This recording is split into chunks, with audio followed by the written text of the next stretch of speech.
La création du monde, le grand mystère de l'univers, enfin révélé par la mythologie grecque. Au début, il n'y avait rien. Pas très original comme histoire. Seul le chaos subsiste. Non mais attends, je croyais qu'il y avait rien. Si tu me coupes tout le temps, on ne va pas s'en sortir. Désolée. Seul le chaos subsiste, et de ce chaos naît Gaïa, la terre, et Ouranos, le ciel. Parmi ces deux créations, l'amour nommé Eros s'invite et se propage tel un souffle langoureux. Eros touche Ouranos qui tombe éperdument amoureux de Gaïa, et fou d'amour, il se colle à la terre et s'accouple. De cette union naissent... Attends. Comment le ciel peut enfanter la terre? De cette union naissent... Non mais je veux dire, avec quoi? De cette union... Non mais, vraie question. Oh mais tu sais bien, il a... C'est-à-dire que, tout simplement, il a des organes génitaux. Attends, tu veux dire que lui, elle, le ciel, la terre... Bref, de leur union surgissent les 3 premières races du monde.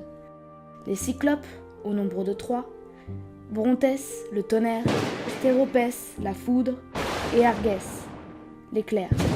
3 hécatonchires les suivent, de monstrueuses créatures à 50 têtes et 100 bras. Quoi? Non, rien.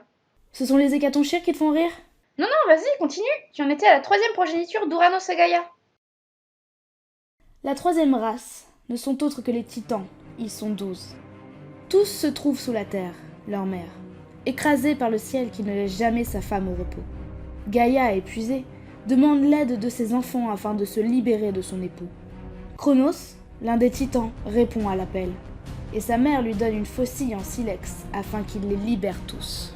Lorsque le ciel, Ouranos, revient vers sa femme, Cronos sort la faucille et lui coupe la... Le ciel se recule, criant de douleur. L'atmosphère devient, et les créatures peuvent sortir de terre. Cronos lance les parties génitales dans la mer, et d'autres enfants en surviennent, comme les géants, les furies, les fées. C'est la victoire de la terre, la victoire des titans, celle de Cronos. La vie se forme à présent, et Cronos se proclame roi du ciel, et épouse sa sœur Rhea. Sa sœur? Oui, il va falloir s'y habituer. Rapidement, Cronos devient aussi dur que son père et renvoie les cyclopes, les géants et les hécatonchires sous terre. Avoue, il les a mis juste parce qu'ils sont laids. Continuons. Un jour, le titan entend parler d'une prédiction selon laquelle l'un de ses enfants finira par le tuer. Ainsi, il décide de manger chacun des nouveau-nés que lui produit sa femme. Rhea, la titanide, mettra au monde certains des dieux que nous connaissons. Tout d'abord Hadès, puis Poséidon, Déméter, Héra et enfin Hestia, tous avalés par leur père une fois nés, sans même être mâchés. Waouh. Quoi? Bah, c'est triste en fait. Ne t'en fais pas, les prédictions sont indubitables. C'est au 6e enfant, Zeus, que Rhea décide de s'allier à sa mère Gaïa pour arrêter la cruauté de Cronos. Elle met au point un plan machiavélique et, au lieu de donner son nouveau-né, Rhea donne une grosse pierre entourée d'un linge chaud à Cronos. Attends, le gars il a pas compris que c'était une pierre. Le fait est qu'il avale sans mâcher et donc se laisse duper. Pendant ce temps, Gaïa cache Zeus sur une île de Crète, où il pourra grandir et un jour détrôner son père.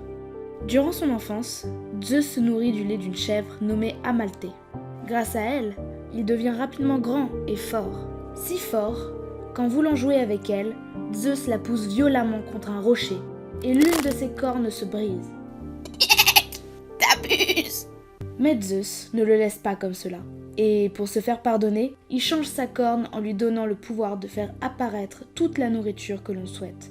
On lui donne le nom de corne d'abondance. Oh. Et ouais. Merci! Pas de quoi. À présent, il est temps pour moi d'accomplir mon destin. Une fois adulte, Zeus s'allie à Rhea et Gaïa afin de sauver ses frères et sœurs. Il revient sur les terres de Cronos et le fait régurgiter Hadès, Poséidon, Héra, Déméter et Hestia. Ils sont adultes et bien portants. La mission accomplie, Zeus ne s'arrête pas là. Avec le soutien de ses frères et sœurs, les dieux et déesses, Zeus tente de renverser Cronos. La guerre commence et la titanomachie s'inscrit dans l'histoire. Le combat fait rage et c'est grâce à sa ruse que le 6e enfant de Rhea libère les cyclopes et les hécatonchires de sous terre. Tandis que les hécatonchires jettent des pierres avec leurs 100 bras, les cyclopes donnent à Zeus la foudre, le tonnerre et l'éclair. Avec force, Les dieux repoussent les titans, et Zeus vainc son père. Nous avons gagné. Une nouvelle ère peut commencer. Mais c'était sans compter Gaïa, qui ne supporte pas la perte de son fils Cronos. Elle organise une nouvelle guerre, poussant les géants à se rebeller contre les dieux. La gigantomachie commence. Et c'est par la sueur de leur front que les dieux réussissent à repousser encore une fois les ennemis et gardent le pouvoir. Bon, cette fois-ci, c'est bon. La paix est revenue et nous pouvons commencer cette nouvelle ère. Mais c'était sans compter Gaïa, qui a la rancune tenace. Elle engendre un nouveau monstre, à l'aide du Tartare, l'endroit où l'on garde les monstres sous terre. En est le Typhon, cette horrible créature, mi-serpent, mi-dragon, crachant du feu. Elle fait fuir les dieux en Égypte, tous. Tous? Tous sauf Zeus. Mais seul, il ne rivalise pas et Typhon lui tranche les tendons des mains et des pieds, le laissant pour mort. Mais un dieu ne meurt jamais. Et c'est grâce à l'intervention d'Hermès qui se remet sur pied, reprend le combat, et de son éclair foudroie Typhon. Et pour être sûr qu'il ne revienne pas, Zeus l'enferme sous l'Etna. C'est pour cela que lorsque l'Etna crache du feu, c'est Typhon qui traduit sa colère.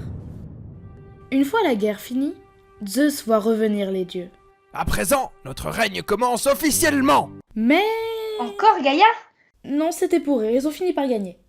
C'est ainsi que Zeus ne veut plus jamais retourner dans un monde dirigé par le chaos. Il fait de ce monde un monde organisé.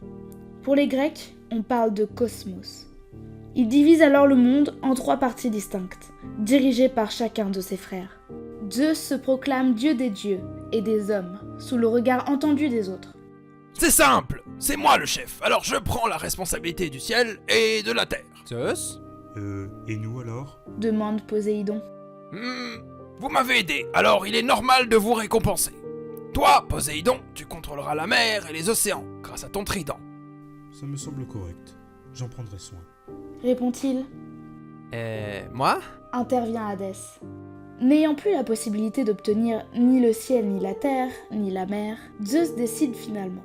Hadès, mon frère, je te donne l'extrême responsabilité, avec ton autorité, sans faille, de veiller sur les morts et de devenir le maître des souterrains. Non, j'ai pas trop... Faire, voilà, les enfers, exactement, trop fort, grand frère, au top. Non, limite ne me donne rien, mais non. Super, je savais que je pouvais compter sur toi. Je ne veux pas être là-bas, hors de question, tu m'entends? Hop, c'est réglé, Poséidon la mer et toi, l'enfer.